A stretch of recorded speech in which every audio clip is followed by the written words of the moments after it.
Good evening, I'm Paula Akani. Thanks for joining us. I'm Laura Yamada. Well, more than 100 people stood up against domestic violence tonight in honor of Christine and Sandra Cass. The mother and daughter were murdered last week in their Makiki home. Police believe Claiborne Conley killed them before he killed himself. KITV4's Jody Leong attended the silent march around the state capitol tonight. She joins us now with more. Jody?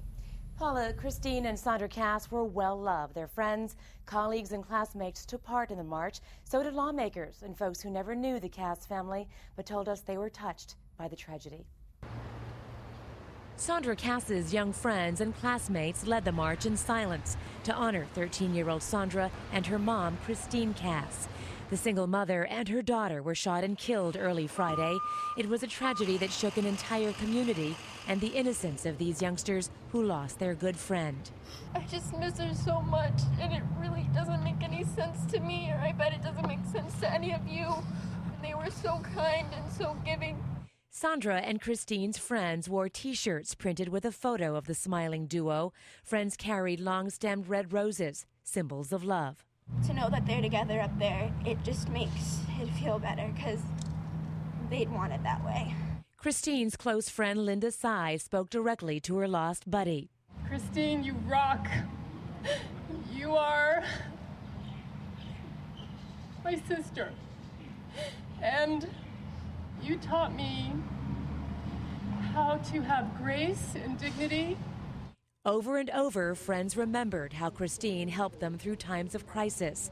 Friends say she befriended an emotionally wounded Claiborne Conley at a coffee shop at Kahala Mall, and they became coffee buddies. The relationship that ended in tragedy struck a chord with the community. People who never knew Christine and Sandra came to honor the pair.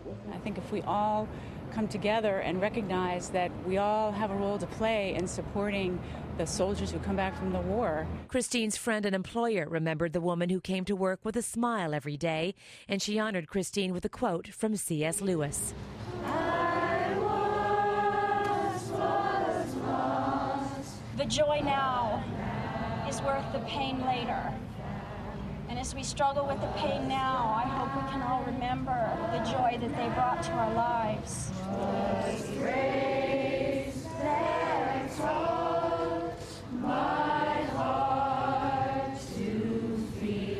Now, friends tell us Christine's family is flying in from Canada this week. They say a memorial service for Christine and Sandra Cass is scheduled for next Friday at Sacred Hearts Academy. Paula?